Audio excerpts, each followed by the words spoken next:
Hey guys, it's Manna. I'm the Associate Director of Cokesbury Students. And this quarantine has been really weird, and the thing that I am finding that I miss is baseball. I miss baseball a lot. I love baseball. I've been a Braves fan for as long as I can remember. I remember when I was younger, my family just sitting down every night and watching baseball.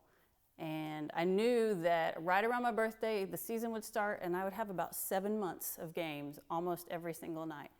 And I loved it, and I looked forward to it every single year. And I also loved playing baseball or softball. And I remember specifically the day before my 10th birthday, which seems like a weird thing to remember. But a friend of mine and I were outside taking batting practice. And we decided to play in between my house and the house of our neighbor. And there wasn't really a lot of space there, but for some reason it seemed like a good spot that day.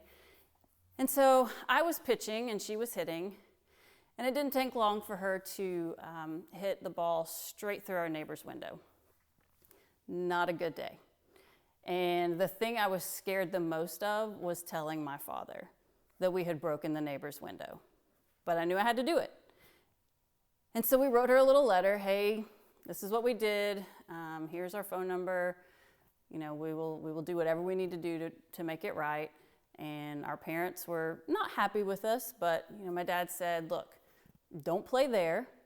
I will take you to the field. Just be patient. When I get home from work tomorrow, that can be part of your birthday stuff. We'll go play, take batting practice.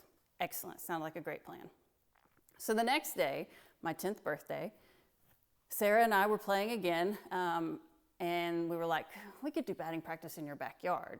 I know he said to wait, but you have a big backyard, so let's go do it anyway. So that was not a good decision. Didn't take long this time for her to pitch the ball and for me to hit it straight through their sliding glass door.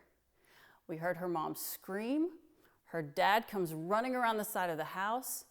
And the two of us just look at each other in shock. How in the world did this happen? And all I could think again was, I have to tell my father. So I helped clean up the mess. We kind of talked about what we needed to do. And I went home with my head down, and I sat down at the kitchen table waiting for 5:15 when I knew his truck was going to pull in the driveway. And so I'm sitting at the kitchen table with my head in my hands, and I hear the truck door slam, and I hear him walking through the carport, and he opens the door, and I'm not even kidding. The first words out of the man's mouth were, "What'd you do, break another window?" And I didn't really know what to do with that comment because I couldn't believe he already knew what I did. And he said, "What did I tell you?"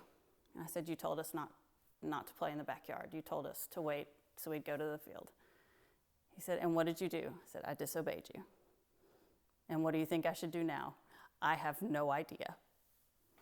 And he said, "The first thing you need to know, besides the fact that you already know I'm disappointed in you." He said, "But I love you. And nothing changes that. You breaking a window does not change the fact that I love you more than anything. And nothing can ever change that. But there are consequences to your actions." And so I was going to have to work, and I was going to have to, help raise the money to replace both the window at the neighbor's house and now the sliding glass door at my friend's house.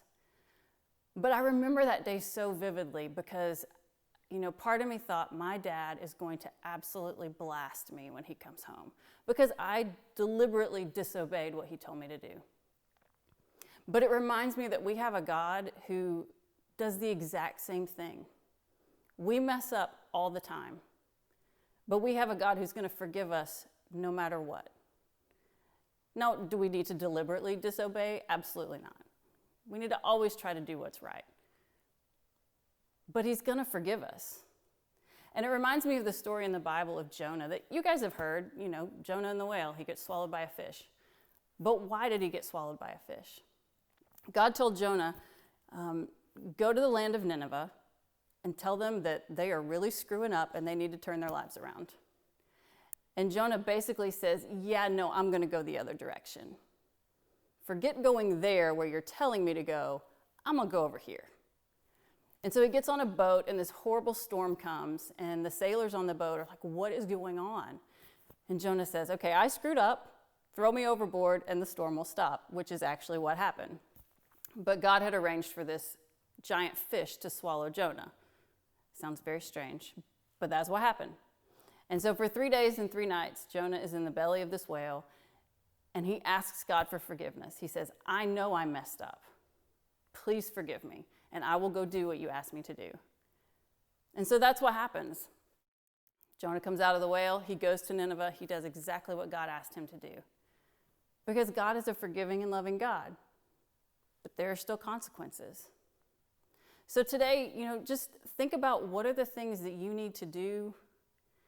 You know what's right, but you got to be okay to know that sometimes you're going to mess up. But nothing that you do is going to make God love you any less than he already loves you. That is a gift from him. And so thank him today for loving you no matter what. Have a great day, guys.